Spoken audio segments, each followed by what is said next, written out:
Então, boa noite. Vamos dar prosseguimento aqui a mais uma etapa do nosso estudo sobre a Reforma Protestante, onde nós vamos conversar sobre os Países Baixos e a Escandinávia. Como se deu a reforma nesses países, né? Os Países Baixos nós sabemos que é onde fica a Holanda. E a Escandinávia é Suécia, Noruega e Finlândia, certo? A reforma dos Países Baixos, diferente de alguns outros países, não foi iniciada pelos governantes das 17 províncias, mas sim por vários movimentos populares que por sua vez foram reforçados com a chegada dos protestantes, refugiados de outras partes do continente. Enquanto o movimento anabatista gozava de popularidade na região nas primeiras décadas da Reforma, o calvinismo, através da Igreja Reformada Holandesa, tornou a fé protestante dominante no país desde a década de 1960, né? Então o calvinismo já dominava toda aquela região. No início de agosto de 1566, uma multidão de protestantes invadiu a igreja de Rodschot, na Flandres, atualmente é o norte da França, com a finalidade de destruir as imagens católicas. Esse incidente provocou outros semelhantes nas províncias do norte e sul, até Beeldstorm, em que calvinistas invadiram igrejas e outros edifícios católicos para destruir estátuas e imagens de santos em toda a Holanda, pois, de acordo com os calvinistas, essas estátuas representavam o culto de ídolos. Eles achavam que os católicos estavam adorando aos ídolos, coisa que é proibido em alguns textos bíblicos. Duras perseguições aos protestantes pelo governo espanhol de Filipe II contribuíram para um desejo de independência das províncias. A Espanha católica, aliada de Roma, da Igreja Romana, começou a combater os protestantes, o que levou à Guerra dos 80 Anos e finalmente a separação da zona protestante, onde hoje é a atual Holanda, ao norte, da zona católica, atual Bélgica, ao sul. Então aí houve, nos Países Baixos, houve a separação entre a Holanda, ao norte, e a Bélgica católica, ao sul. Então nós percebemos aí que já houve uma separação geográfica, Houve uma alteração na geografia, a reforma protestante aí já causa uma alteração na geografia. Teve grande importância durante a reforma um teólogo holandês, ele é bastante conhecido nessa questão da reforma, chamado Erasmo de Roterdã. No auge de sua fama literária, foi inevitavelmente chamado a tomar partido nas discussões sobre a reforma. Inicialmente, Erasmo se simpatizou com os principais pontos da crítica de Lutero, descrevendo-o como uma pessoa poderosa, como uma poderosa trombeta da verdade do Evangelho, e admitindo que, claro, que muitas das reformas de Lutero muitas das reformas que Lutero pede são urgentemente necessárias. Lutero e Erasmo demonstraram admiração mútua, porém Erasmo hesitou em apoiar Lutero, devido a seu medo de mudanças na doutrina, em seu catecismo, intitulado Explicação do Credo Apostólico, de 1533. Erasmo tomou uma posição contrária a Lutero, por aceitar os ensinamentos da Sagrada Tradição, não escrita como válida, fonte de inspiração além da Bíblia, por aceitar no cânon bíblico os livros deuterocanônicos e por reconhecer os 7 sacramentos. Esse foi o Erasmo. Estas e outras discordâncias, como por exemplo o tema do livre-arbítrio, fizeram com que Lutero e Erasmo se tornassem opositores. Na Dinamarca, a difusão das ideias de Lutero deveu-se a Hans Tausen em 1536, na Dieta de Copenhaga.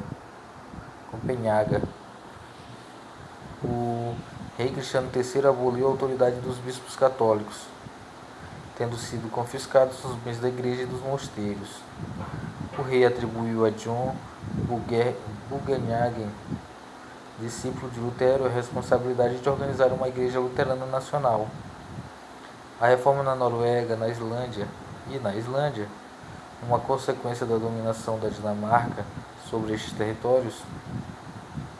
Assim, logo em 1537, ela foi introduzida na Noruega, entre 1541 e 1550 na Islândia, tendo assumido neste último território características violentas. Na Suécia, o movimento reformista foi liderado pelos irmãos Olaus Petri e Laurentius Petri. Teve o apoio do rei Gustavo II. Gustavo I, que rompeu com Roma em 1525, na Dieta de Vesteras. O luteranismo então penetrou neste país, estabelecendo-se em 1527. Em 1593, a Igreja Sueca adotou a Confissão de Augsburgo.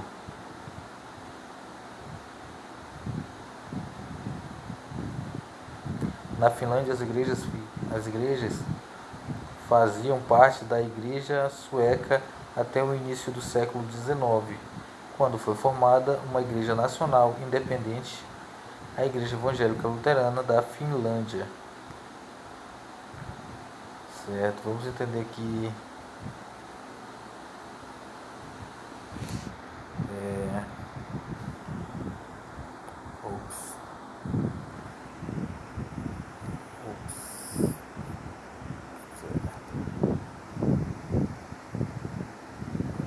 desculpem, falando protestante, abrindo, vamos continuar aqui onde parou, certo.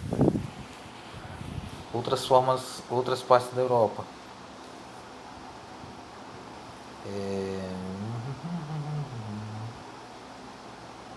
Na Hungria, a disseminação do protestantismo foi auxiliada pela minoria étnica alemã, que podia traduzir os escritos de Lutero.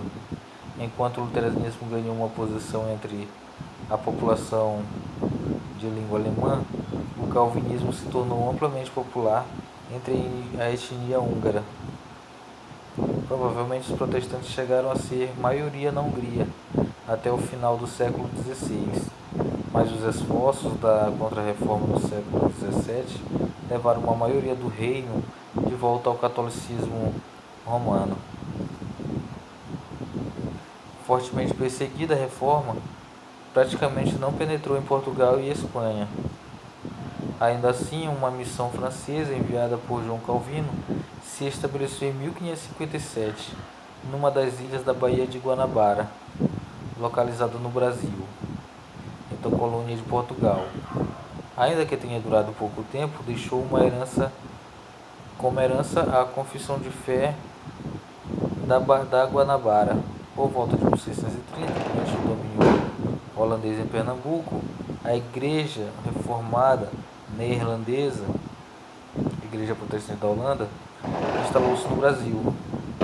Tinha ao conde Maurício de Nassau como seu membro mais ilustre. Esse período se encerrou com a Guerra da Restauração Portuguesa. Na Espanha, as ideias reformadas influíram em dois monges católicos,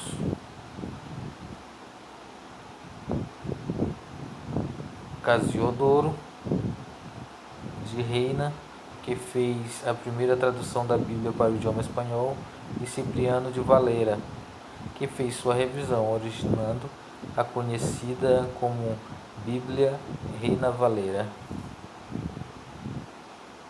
O legado. Não há acordo universal sobre a data exata ou aproximada em que a reforma terminou. Várias interpretações enfatizam datas diferentes, períodos inteiros, ou argumentam que a reforma nunca terminou realmente. No entanto, existem algumas interpretações populares. A Paz de Augsburgo, 1555, encerrou oficialmente a luta religiosa entre os dois grupos e tornou a divisão legal do cristianismo permanente dentro do Sacro Império Romano Germânico, permitindo que os governantes escolhessem o luteranismo ou o catolicismo romano como a confissão oficial de seu estado. Pode-se considerar que termina com a promulgação das confissões de fé. Outros anos finais sugeridos estão relacionados à Contra-Reforma ou à Paz de Westfália em 1648, de uma perspectiva católica. O Concílio Vaticano II pediu o fim da Contra-Reforma.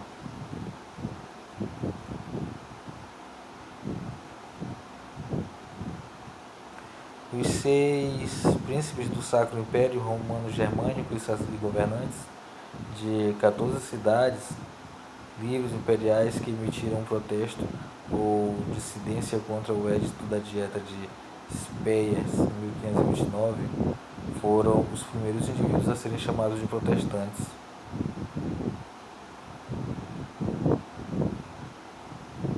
O edito reverteu as concessões feitas aos luteranos com a aprovação do imperador romano germânico Carlos V 3 anos antes.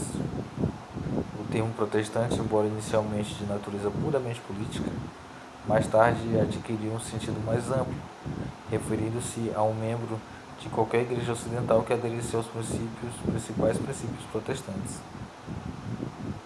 Hoje, o protestantismo constitui a segunda maior forma de cristianismo, depois do catolicismo, com um total de 800 milhões até 1 bilhão de adeptos em todo o mundo, ou cerca de 37% de todos os cristãos.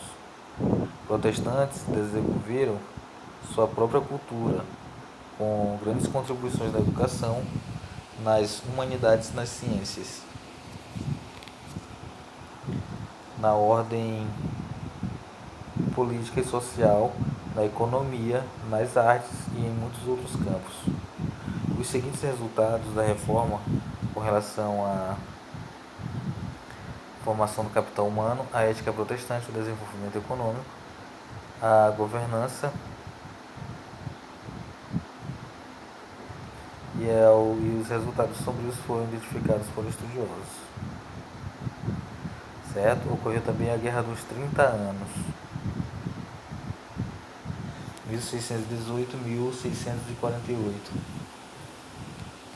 Os conflitos da era da Reforma e da Contra-Reforma são chamados de guerras religiosas europeias, em particular a Guerra dos 30 Anos, 1618-1648.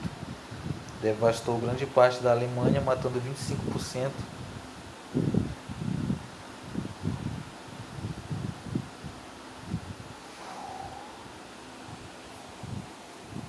a 40% de toda a sua população. A católica Casa de Habsburgo e seus aliados lutaram contra os príncipes protestantes da Alemanha, apoiados em vários momentos pela Dinamarca, Suécia e França. Os Habsburgos, que governaram a Espanha, a Áustria, a coroa da Boêmia, Hungria, terras eslovenas, Holanda, Espanha e grande parte da Alemanha e Itália, foram defensores ferrenhos da Igreja Católica.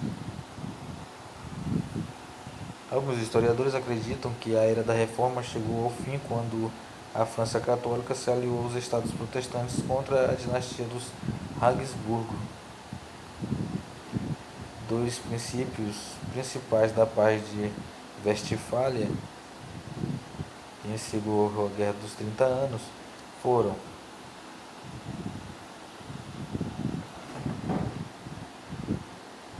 todas as partes agora reconheceriam a Paz de Augsburgo em 1555, pela qual cada príncipe teria o direito de determinar a religião de seu próprio estado, e as opções sendo o catolicismo, o luteranismo e agora o calvinismo.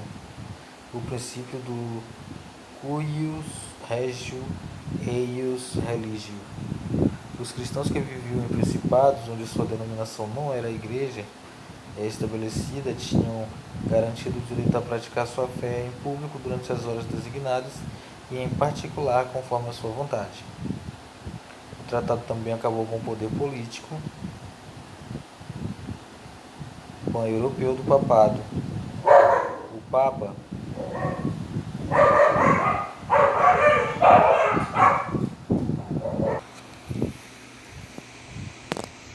certo. Voltando, os cristãos que viviam em principados onde sua denominação não era a igreja estabelecida tinham garantido o direito de praticar sua fé em público durante as horas designadas e em particular conforme a sua vontade. O tratado também acabou com o poder político pan-europeu do papado. O Papa Inocêncio V declarou o tratado nulo, inválido, iníquo e injusto.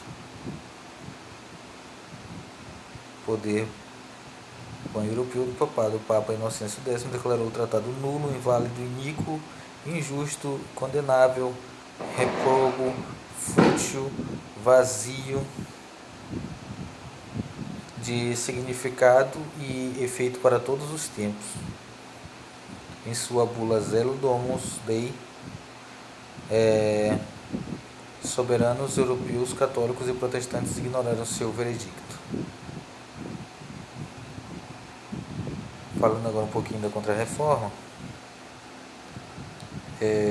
uma vez que a Reforma Protestante desconsiderou e combateu diversas doutrinas e dogmas católicos e provocou as maiores divisões do cristianismo, a Igreja Romana convocou o Concílio de Trento em 1545, que durou de 1545 a 1563, que resultou no início da Contra-Reforma ou a Reforma Católica, na qual os jesuítas foram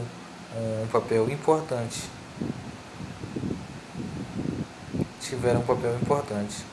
A Inquisição e a censura exercida pela Igreja Romana foram igualmente determinantes para evitar que as ideias reformadoras encontrassem divulgação em Portugal, Espanha ou Itália, países católicos. As igrejas protestantes, por sua vez, ao mesmo tempo em que propagavam a Bíblia e suas ideias, graças à invenção da máquina tipográfica de Johannes Gutenberg, também tornaram proibidos uma série de livros católicos e outros que contrariavam suas doutrinas. Edward McNeill Burns observou que do câncer maligno da intolerância não escaparam católicos nem protestantes. O biógrafo de João Calvino, o francês Bernard Contretti, escreveu: com o Concílio de Trento, trata-se da racionalização e reforma da vida do clero. A reforma protestante é para ser entendida num sentido mais extenso. Ela domina a exortação ao regresso aos valores cristãos de cada indivíduo. Segundo Bernard Contretti, diferente da pregação romana que defende a salvação na igreja, a reforma cristã, em toda a sua diversidade, aparece centrada na teologia da salvação. A salvação no cristianismo é forçosamente algo de individual, diz mais a respeito do indivíduo do que a comunidade. Seguiram-se uma série de importantes acontecimentos e conflito entre as duas religiões, como o massacre da noite de São Bartolomeu, ocorrido como parte das Guerras Francesas, organizada pela Casa Real Francesa contra os calvinistas franceses, chamados Huguenotes, em 24 de agosto de 1572, e duraram vários meses, inicialmente em Paris e depois em outras cidades francesas. Números precisos para as vítimas nunca foram compilados, e até mesmo nos escritos dos historiadores modernos há uma escala considerável de diferença, que tem variado de 2.000 vítimas até a afirmação de 70.000 pelo contemporâneo e apologista huguenote Duque de Sully, que escapou por pouco da morte. Nos países protestantes, por sua vez, foi feita a expulsão e o massacre de sacerdotes católicos, bem como a matança em massa de aproximadamente 30.000 anabatistas, desde seu surgimento em 1535 até os 10 anos seguintes. Na Inglaterra, por sua vez, católicos foram executados em massa, tribunais religiosos foram instalados e muitos foram obrigados a assistir cultos protestantes, forçando assim sua conversão ao protestantismo mediante o terror. Formação do capital humano, taxas mais altas de alfabetização, menor diferença de gênero nas taxas de escolarização e alfabetização, maior número de matriculados no ensino fundamental, maior gasto público com escolaridade e melhor desempenho educacional dos recrutas militares, maior capacidade em leitura matemática, redação de ensaios e história, certo? A ética protestante, mais horas trabalhadas, atitudes de trabalho divergentes de protestantes e católicos, menos referendos sobre o lazer, intervenção estatal, redistribuição nos cantões suíços com mais protestantes, menos satisfação com a vida quando desempregado, atitude pró-mercado, diferenças de renda entre protestantes e católicos, desenvolvimento econômico, diferentes níveis de receita, de impostos, de renda per capita, porcento da força de trabalho na indústria e serviços e rendimentos de professores do ensino fundamental, crescimento das cidades protestantes, maior empreendedorismo entre as minorias religiosas nos estados protestantes, éticas sociais diferentes, industrialização, governança.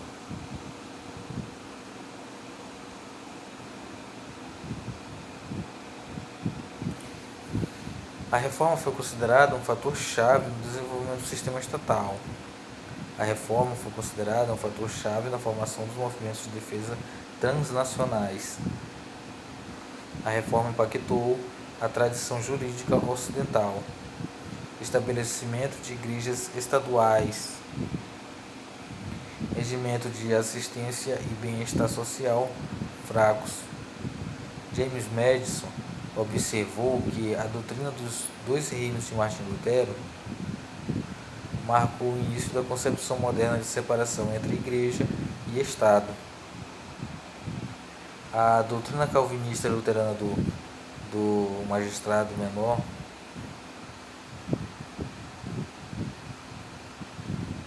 contribuiu para a teoria da resistência no início do período moderno e foi empregado na Declaração das Independências dos Estados Unidos. Declaração da Independência dos Estados Unidos. Resultados negativos. Os julgamentos de bruxas tornaram-se mais comuns em religiões ou outras jurisdições onde protestantes e católicos contestavam o mercado religioso. Os protestantes tinham muito mais probabilidade de votar nos nazistas do que os colegas católicos alemães. Christopher J. Probst, em seu livro Demonizing the Jesuit, Luther and the Protestant Church in Nazi Germany, 2012, mostra que um grande número de clérigos e teólogos protestantes alemães durante clérigos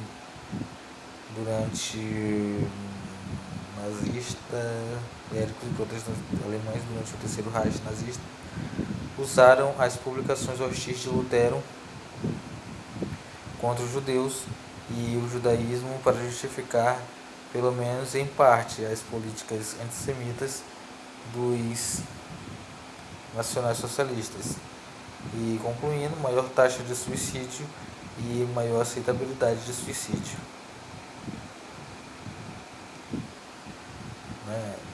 O suicídio já houve uma maior aceitabilidade, então as pessoas começaram a cometer mais suicídio, né?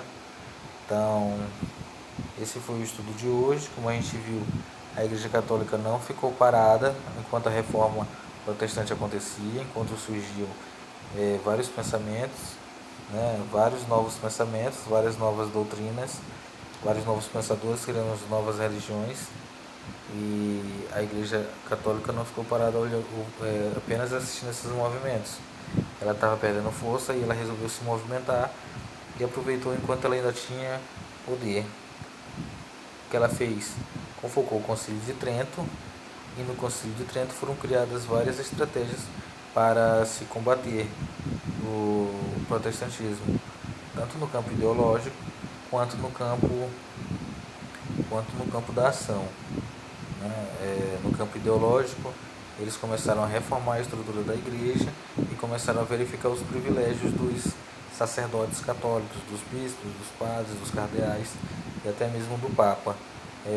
Foi dado a eles orientações para uma nova conduta, né, para moralizar a estrutura da igreja, certo? No campo mais de ação, os católicos partiram literalmente para a guerra. Eles criaram aí a Inquisição, liderada pelos jesuítas, em que o principal figura foi o Inácio de Loyola, um padre jesuíta, que também era um soldado, que junto com seus soldados jesuítas perseguiram e combateram numa chamada Guerra Santa, perseguiram e combateram os protestantes, principalmente nos países como Espanha, Portugal e Itália. Então, Inácio de Loyola combateu as pessoas nesses lugares, certo? Houve massacres em várias regiões da Europa, em várias cidades, muitas lutas, certo? Tanto católicos quanto protestantes eram massacrados, dependendo do local onde eles estavam instalados. Eles eram massacrados e mortos em nome de uma fé.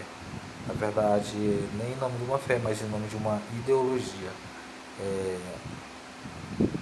com base no pensamento de alguns homens de como seria a salvação. Nós percebemos que nessa época, nesse período, que começa ali a partir de 1500, basicamente a partir de 1500, os homens estavam muito concentrados na figura de Deus, né, e na salvação das almas. Eles estavam preocupados no que haveria após a morte e quais seriam as vontades de Deus. Então muitos homens começaram a interpretar a Bíblia à sua própria maneira, né? Basta levar em consideração aí também os grandes erros da Igreja Católica, certo? Que cometia muitos abusos, e isso foi visto por alguns como uma afronta ao reino de Deus. E aí começa toda a história da reforma, para reformular, para tirar os poderes do clero, certo? Uma questão importante é que a Igreja Católica era tão poderosa que ela se metia nos assuntos de Estado. Então, com base nisso, os reis e os príncipes que governavam as regiões europeias começaram a se sentir ameaçados e eles queriam mais poder. Então, por isso, eles deram proteção e eles incentivaram esses movimentos reformistas protestantes para terem uma desculpa de se livrarem do poder opressor da igreja, que queria determinar tudo dentro da igreja, certo? Então, é assim que acontece com Lutero. Lutero, quando ele começa a ser ameaçado pela igreja católica de ser morto, ele recebe a proteção de um príncipe alemão, onde ele fica sob a proteção do príncipe alemão, e lá ele traduz a Bíblia Sagrada para o idioma alemão. E ele aproveita para modificar a Bíblia original. Ele retira alguns livros, 7 livros da Bíblia, certo? Alguns capítulos do Macabeus, por não considerar esses livros sagrados, certo? E ele cria lá as 95 teses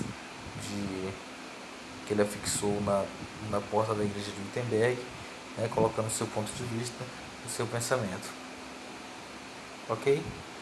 Então, esse foi o nosso estudo, e na próxima aula a gente vai estar vendo aí um vídeo, né, onde a gente vai estar sintetizando todo esse assunto e faremos um resumo. Ok? Uma boa noite a todos. Até lá.